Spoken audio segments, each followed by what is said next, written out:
आप सभी भाई बहनों का आध्यात्मिक ज्ञानात्मक चैनल की ब्रह्म मुहूर्त ज्ञान उपदेश कक्षा में एक बार फिर स्वागत है। आज की चर्चा का विषय दो शब्दों को लेके है। एक है दिशा और एक है मंजिल।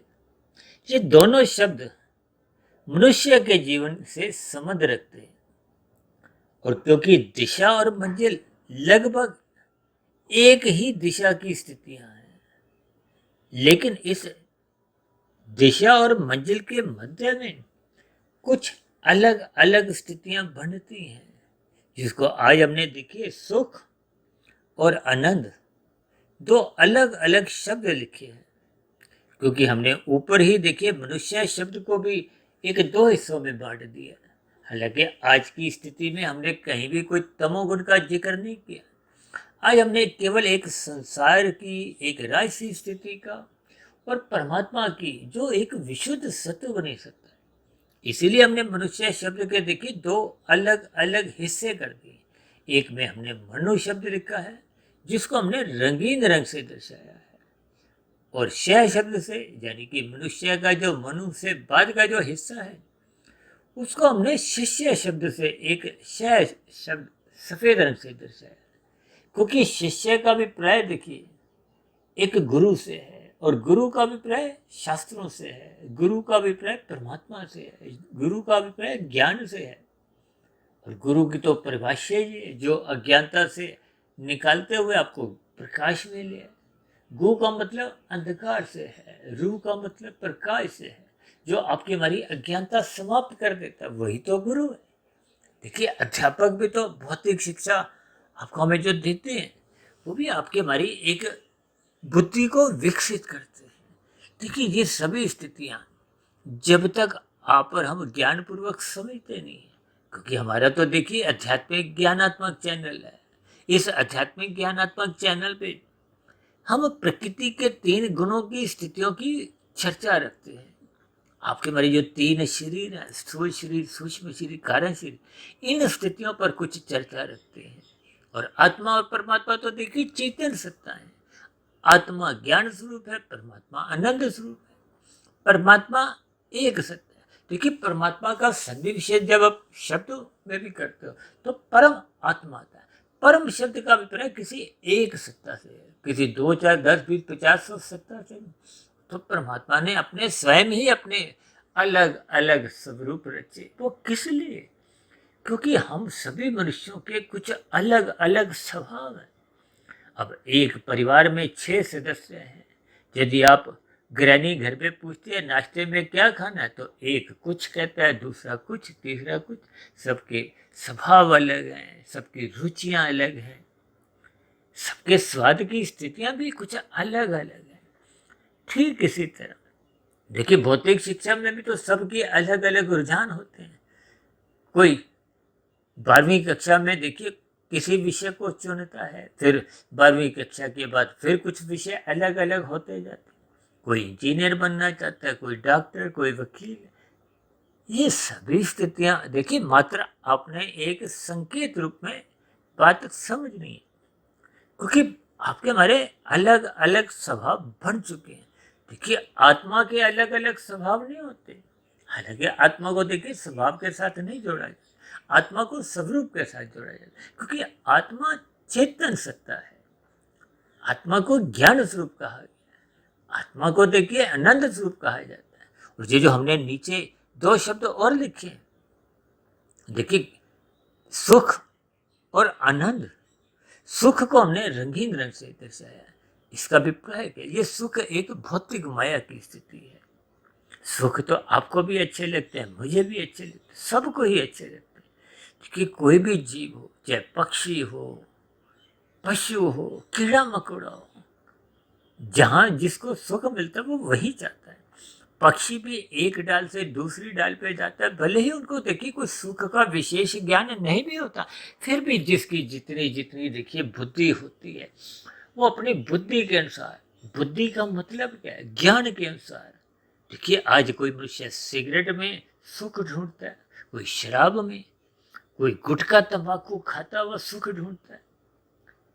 अब देखिए सबके अलग अलग स्वभाव है, कोई तामसी सुख ढूंढता है, कोई राजसी सुख ढूंढता है, कोई सात्विक सुख ढूंढता है। अब जिनकी सत्संग में रुचि होती है उनको तो सत्संग की बातों में ही सुख मिलता है। क्यों? इसके पीछे की देखिए अलग अलग स्थितियां हैं। देखिए सत्वगुण को ज्ञान से भी जोड़ा जाता है, एक सुख से भी जोड़ा जाता है। यूं तो देखिए रजोगुण को भी सुख से जोड़ा जाता है, लेकिन रजोगुण का सुख अल्पकालिक है। सत्वगुण का जो सुख है वो रजोगुण की तुलना में अधिक अच्छा माना गया।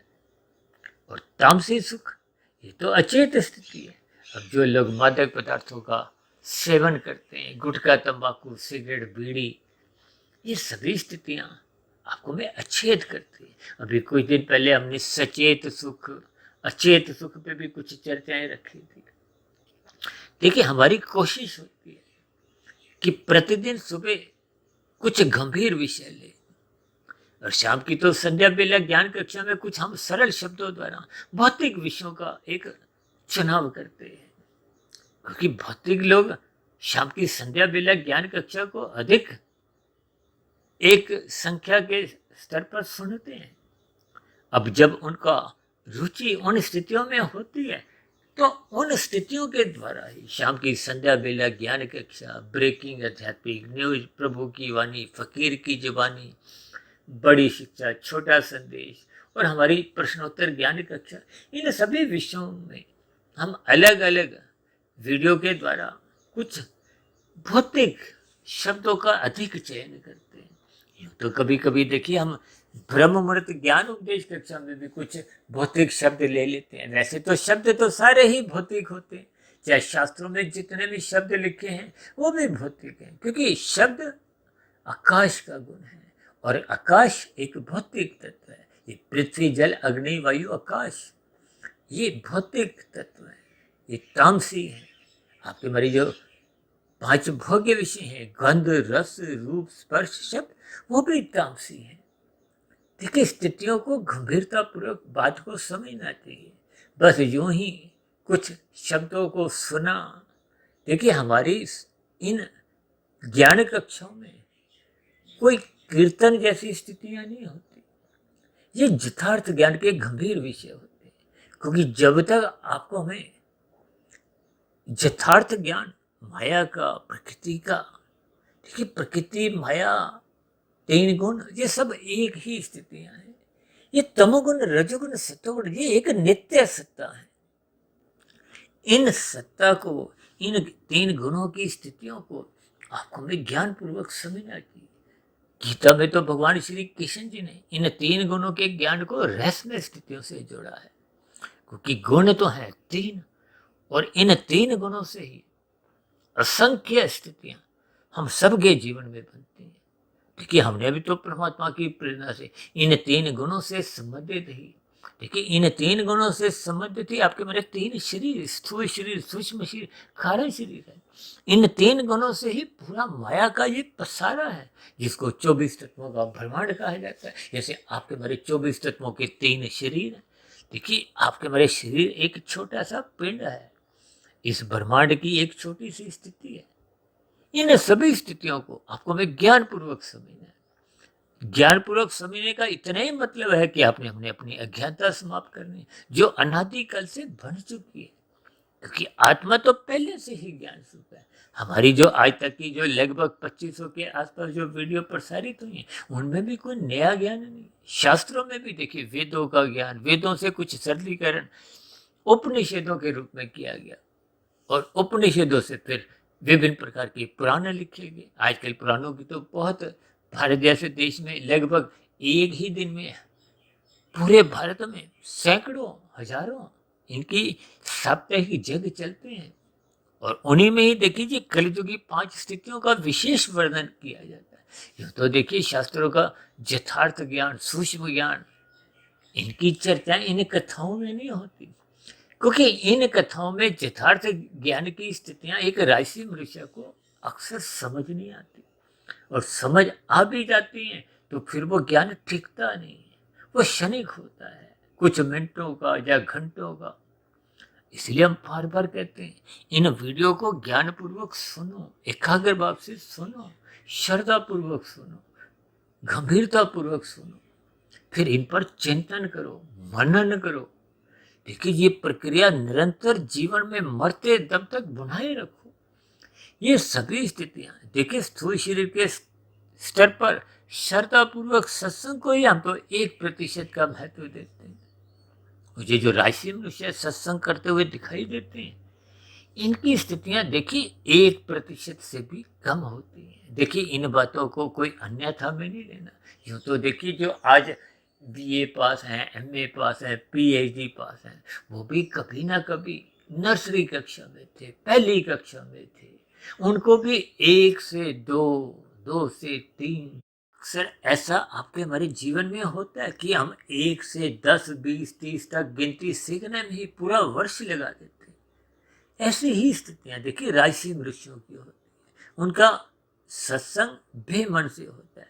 बेमन से किए गए सत्संग की शास्त्र भी कोई निंदा नहीं करते। ये आरंभिक स्थिति है, या यूं कहो कि राशि मनुष्यों का सत्संग एक रोते धोते ही होता है, कोई रुचि नहीं होती। देखिए रोते धोते की शब्द इसलिए मैं कहता हूँ, जैसे बच्चे नर्सरी कक्षा में, पहली कक्षा में रोते धोते ही जाते हैं, उनकी कोई रुचि नहीं होती।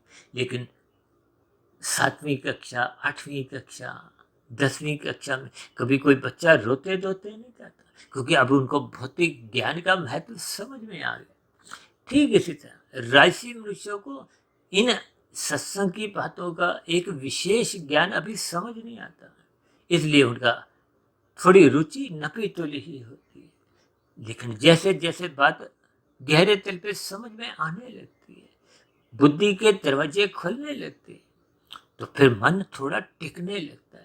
फिर टिके हुए मन में ये जो रोने धोने की स्थितियां हैं, बेमन की स्थितियां, वो समाप्त होने लगती हैं।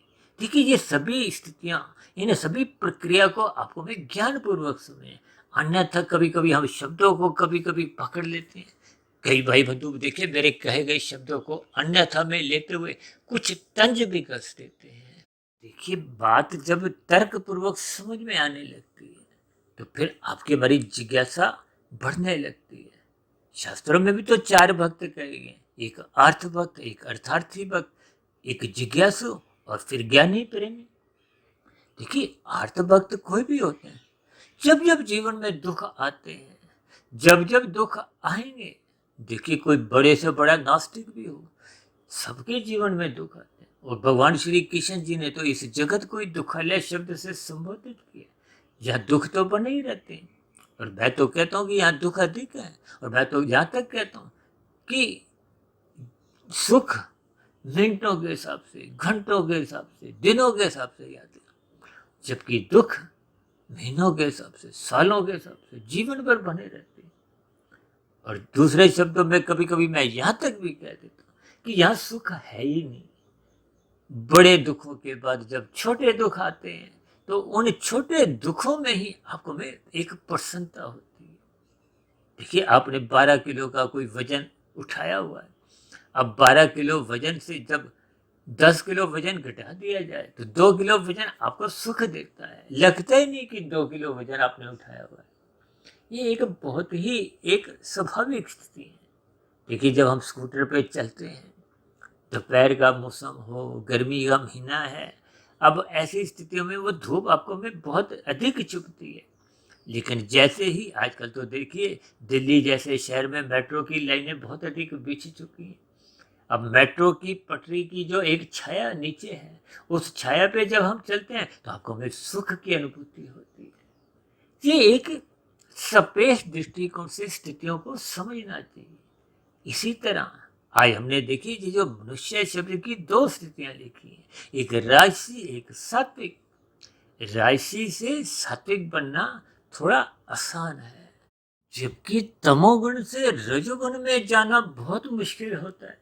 इसलिए तो कहते हैं तमोगुण में गिरने से बचो, रजोगुण को बिगड़ने मत दो, क्योंकि बिगड़ा हुआ रजोगुण तमोगुण में गिराता है। और रजोगुण बिगड़ता कब है? जब रजोगुण पे सतोगुण की लगाम नहीं होती। देखिए सतोगुण 100 की स्थिति है, रजोगुण 10 की स्थिति है, और तमोगुण 1 की स्थिति है। अक्सर इन स्थितियों पर हम बहुत चर्चा करते रहते हैं। यूँ तो 10 वर्षों में दूरी है, लेकिन फिर भी वो जो एक दूरी को, जैसे देखिए घोड़ों की स्थितियां हैं, उन घोड़ों की लगाम को मन कहा जाता है, और लगाम जब बुद्धि के हाथ में होती है तो फिर घोड़ों की जो आवारागर्दी है उसको रोक लिया जाता है। ठीक इसी तरह राशि मनुष्यों की भी देखिए, जब भोग विषयों में आवारागर्दी होने लगती है, अमर्यादित होने लगते हैं, भोग विषय बिगड़ने लगते हैं, जो आजकल 24/7 की स्थिति है, सातों दिन 24 घंटे एक विषय भोगा, फिर दूसरा, फिर तीसरा, फिर चौथा, फिर पांचवा, फिर दूसरा, फिर पहला, फिर चौथा।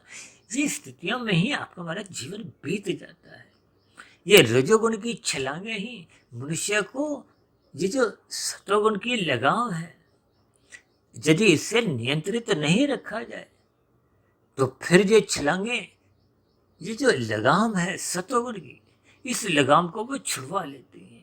या यूं को कि यदि लगाम कमजोर है तो फिर ये घोड़े अमर्यादित आवारागर्दी करने लगते हैं। और आवारागर्दी करने का मतलब क्या है? देखिए 10 और 1 की दूरी अधिक नहीं है, यानी कि राशि मनुष्यों का तमोगुण में गिरने में कोई समय नहीं लगता।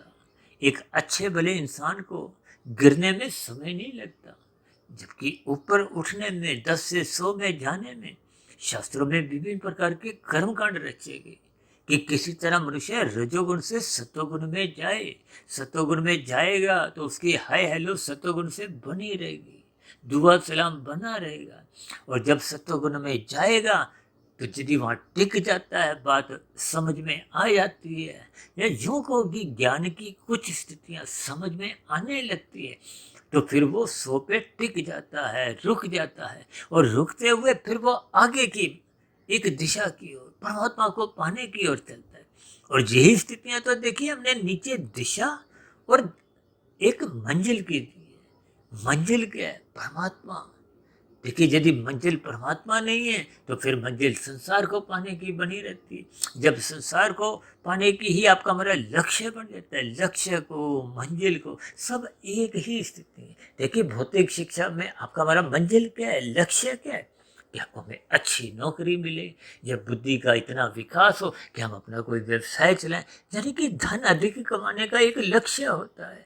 धन को हो, लक्ष्य को हो, यानी कि संसारी उपलब्धियां को हो, मान प्रतिष्ठा को हो, ये सब एक ही स्थितियों के अलग अलग नाम हैं। यानी कि जब संसार को पाने की ही इच्छाएं होती हैं तो फिर तो हम देखिए इस संसार को अधिक पाने के लिए ये जो जीवन के 20-25 वर्ष भौतिक शिक्षा में लगाते हैं, जबकि परमात्मा को पाने के लिए तो देखिए जब 20-25 मिनट की वीडियो भी सुननी होती है तो मनुष्य उसमें भी बचता फिरता है, बीच बीच में से सुनता है।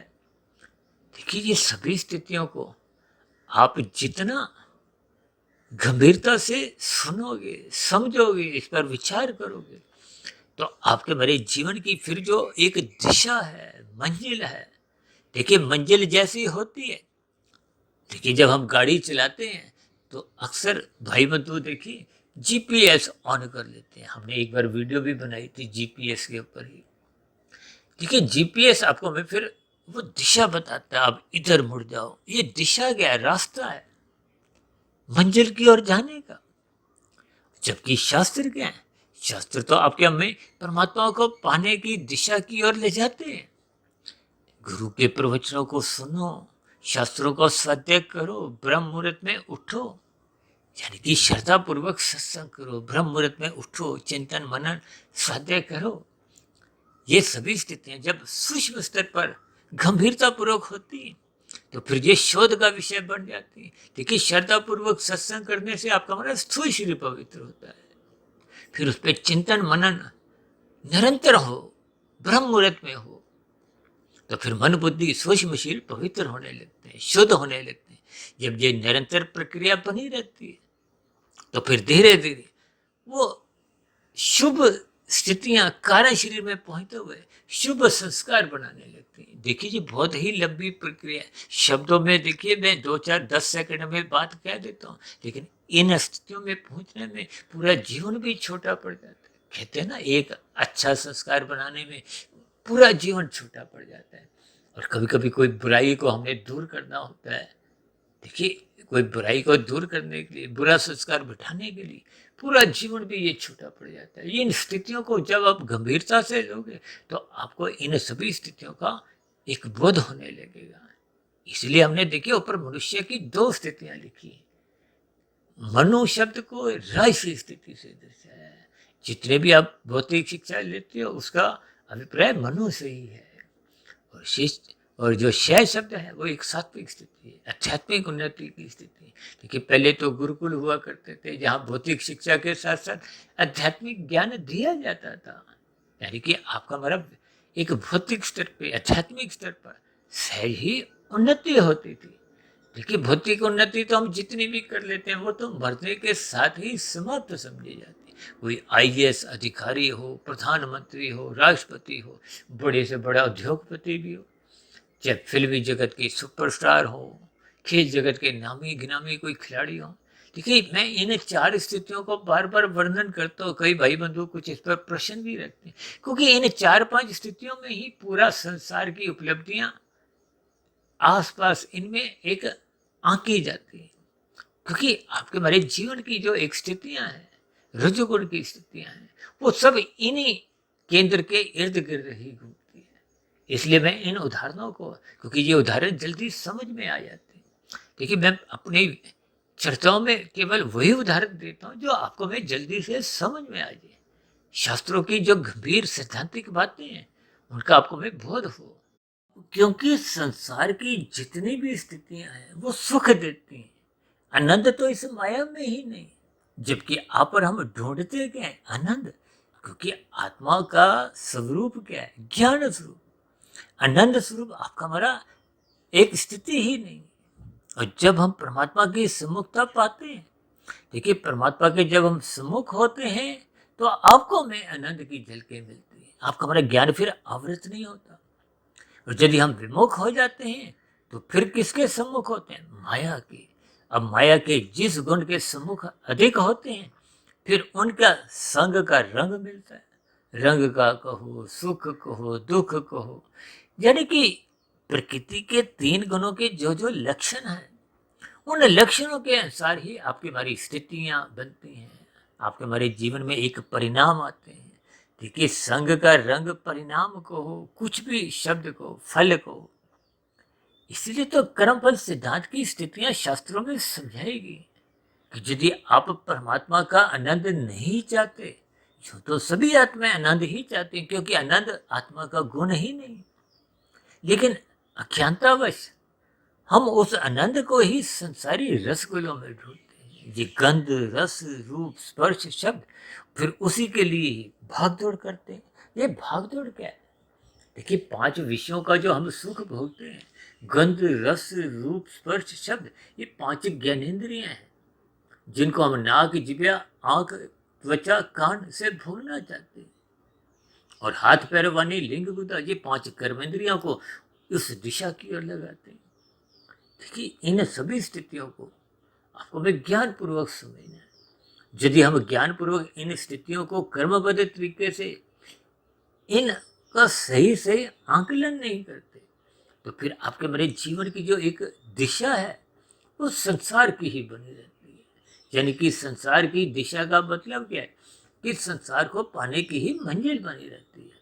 और संसार को पाने की स्थितियां में फिर आपको भी सुख दुख मिलते हैं, क्योंकि माया तो द्वैत है। यहाँ गर्मी सर्दी, लाभ हानि, ये सुख दुख इन्हीं स्थितियों का ही एक निचोड़ है। देखिए, तमोगुण में भले ही लोगों को कभी एक अल्पकालिक अचेत स्थितियों में भी सुख की अनुभूति होती है, जो तो सोने में भी आपको सुख की अनुभूति होती है, क्योंकि नींद भी एक तामसी स्थिति है। लेकिन उसको शास्त्र आपको मैं कहते हैं मर्यादा में लो, जिसको हम एक आदर्श नींद के साथ 5 घंटे 20 मिनट की स्थिति जोड़ते हैं। अब राशि नींद 7-8 घंटे की है, उससे अधिक नींद वो तामसी नींद है। देखिए, इनकी स्थितियों को समझना चाहिए। यूँ तो देखिए, सभी के सभी पशु या नीचे की सभी जोनियाँ तामसी हैं, फिर भी हम गाय की तो पूजा करते हैं। गाय एक सात्विक पशु है। घोड़ा एक राजसी है और कुत्ते को तामसी कहा जाता है। देखिए, इन स्थितियों को अलग अलग ज्ञान पूर्वक इन 3 गुणों से जब हम समझते हैं तो प्रकृति के 3 गुणों की रहस्यमय स्थितियां समझ में आने लगती है। भगवान श्री कृष्ण जी ने इन 3 गुणों के ज्ञान विज्ञान को गूढ़तम ज्ञान कहा है और हम तो प्रतिदिन ही इनकी चर्चाएं करते हैं। इन 3 गुणों से ही आपके हमारे 3 शरीर हैं, स्थूल शरीर, सूक्ष्म शरीर, कारण शरीर। स्थूल शरीर तो देखिए पृथ्वी, जल, अग्नि, वायु, आकाश, ये तामसी पदार्थों का बन है। और पीछे के जो कारण क्या है, सूक्ष्म भूत, वो भोग विषय, गंध, रस, रूप, स्पर्श, शब्द। देखिए, पृथ्वी का जो एक सूक्ष्म तत्व है वो गंध है, और इसी तरह जल का रस, अग्नि का रूप, वायु का स्पर्श और आकाश का शब्द। इन सभी स्थितियों को आप जैसे जैसे ज्ञानपूर्वक समझोगे तो आपके मेरे स्थूल शरीर और स्थूल शरीर के जो एक 5 विषय भोग हैं, जिनके कारण आपका हमारा स्थूल शरीर का निर्माण माता के गर्भ में होता है, तो इनका एक सजातीय संबंध समझ में आएगा। शास्त्र भी इस बात की कोई एक मना नहीं करते, स्वीकार करते हैं। इस स्थूल शरीर का विषय भोगों से एक संबंध है। इसको इंद्रिय दोष भी कहा जाता है। इसलिए तो सत्संग करना मनुष्य के लिए अनिवार्य है, ताकि हम इन ज्ञानमय स्थितियों को समझें। भोग दृष्टिकोण से यदि हम उलझ जाएंगे तो आपके हमारे जीवन में भटकाव आता है। देखिए जी, रजोगुण देर से मनुष्य को तमोगुण में गिराता है। इसलिए तो रजोगुण को सतोगुण की लगाम से मर्यादित रखना होता है। गुरु के आज्ञा अनुसार अपने जीवन को अनुशासित बनाओ, शास्त्रों के अनुसार अपने जीवन को व्यवस्थित करो, क्योंकि मनुष्य जोनी कर्म जोनी है। पाप कर्मों से बचो। ये निषेध स्थितियां, तामसी स्थितियां, जिनको शास्त्र मना करते हैं। भागवत पुराण में तो स्पष्ट शब्दों में ही समझाया गया। दूध, कीड़ा, मदपान, स्त्री संग, हिंसा और अनीतिगत कार्यों से कमाया गया धन, ये निषेध स्थिति है। इन स्थितियों का संग मत करो। देखिए, इन स्थितियों का संग होने मात्र से कितने पाप कर्म होते हैं, मनुष्य को बोध ही नहीं होता। आज मनुष्य देखिए कितने ही घोटालेबाजियों में लिप्त होता हुआ इन स्थितियों का संग करता है। अब अक्सर मैं अपनी चर्चाओं में कहता हूँ, मनुष्य ने खाने तो देखिए 100 रुपये, 1000 रुपये उसने धर्मानुसार कमा भी ली, तो फिर ऐसी स्थितियों में भी 900 रुपये तो बेकार जाने। फिर भी अज्ञानता व सत्संग के अभाव में उसकी संसार को जब पाने की इच्छा होती है तो फिर वो लोभ, संग्रह की प्रवृत्ति में गहरी छलांगे लगाता है, घोटालेबाजियां करता हुआ धन का संग्रह करता है। अब जब 900 रुपये बेकार जाने तो फिर लाखों करोड़ों का इकट्ठा किया गया धन, जिसके लिए वो अनीतिगत कानून का भी उल्लंघन करता है, शास्त्र का भी उल्लंघन करता है, तो फिर ऐसे उल्लंघन किए गए पाप कर्मों का उसको भविष्य में दुख रूपी परिणाम भुगतने होते हैं। नीचे की योनियों में प्रकृति की एक व्यवस्था में कर्मफल सिद्धांत के अंतर्गत फिर नीचे की योनियों में जन्म लेने को जीव आत्मा बाध्य हो जाती है। इन सभी स्थितियों को आप ज्ञानपूर्वक समझिए। तभी हमने मनुष्य में 2 रंग दिखाए हैं, यानी कि ये रजोगुण जब बिगड़ता है तो ये तमोगुण में गिराता है। तमोगुण में गिरेगा तो ये अनीतिगत काम करवाएगा, कानून का भी उल्लंघन करवाएगा, शास्त्रों के विरुद्ध भी ये निषेध कर्म करवाता है, जिससे हमारा कर्माशय बिगड़ता है, संस्कार बिगड़ते हैं और मरने के बाद फिर अधोगति की स्थितियां बनती हैं। एक बार हमने वीडियो बनाया था ना, मनुष्य के मरने के बाद का अगला जन्म, वो लगभग 3 घंटे की वीडियो थी। उसमें हमने विस्तार से इन सभी स्थितियों पर वर्णन किया था, चर्चा रखी थी। इसलिए हम सभी भाई बहनों को अपने मिले हुए जीवन में परमात्मा को पाने की एक लक्ष्य, एक मंजिल बनाना होगा। उस मंजिल को पाने के लिए ये जो आपके हमारी दिशा है, वो सत्वगुण का संग करना चाहिए, ब्रह्म मुहूर्त में उठना चाहिए, शास्त्रों को स्वाध्याय करना होगा, गुरु के प्रवचनों को सुनना होगा। ये स्थितियां जब निरंतर आपके हमारे जीवन में एक दिशा बन जाती है, यानी कि जब हम सत्वगुण अपना मजबूत करते हैं, रजोगुण मर्यादित रखते हैं, तो फिर मनुष्य तमोगुण का अमर्यादित संग, यानी कि नींद के रूप में तो करता है, लेकिन ये निषेध कर्मों से सदा ही दूर रहता है। तो इन सभी स्थितियों को मैंने आज दिशा और मंजिल के संदर्भ में सुख और आनंद की स्थितियों को समझाया है, क्योंकि माया के जितने भी सुख हैं ये अल्पकालिक है। जबकि परमात्मा का वो परम सुख है। परमात्मा एक आनंद स्वरूप सत्ता है, यानी कि परम सुख को सुख में दुख की स्थिति ही नहीं। जबकि संसार में तो सुख नजर आता है, उसके साथ ही उसको चखते ही दुख साथ में छिपा होता है। और जब सुख का समय बीत जाता है तो वो छिपा हुआ दुख उजागर हो जाता है, यानी कि आपके हमारे जीवन में वो एक दुख रूपी स्थितियां, प्रतिकूल परिस्थितियां सहज ही आ जाती हैं। यानी कि संसारी जितने भी सुख हैं, चाहे प्रधानमंत्री का हो, चाहे राष्ट्रपति का हो, चाहे बड़े से बड़े उद्योगपति का हो, फिल्मी जगत का हो, खेल जगत का हो, ये सभी के सभी सुख अल्पकालिक हैं।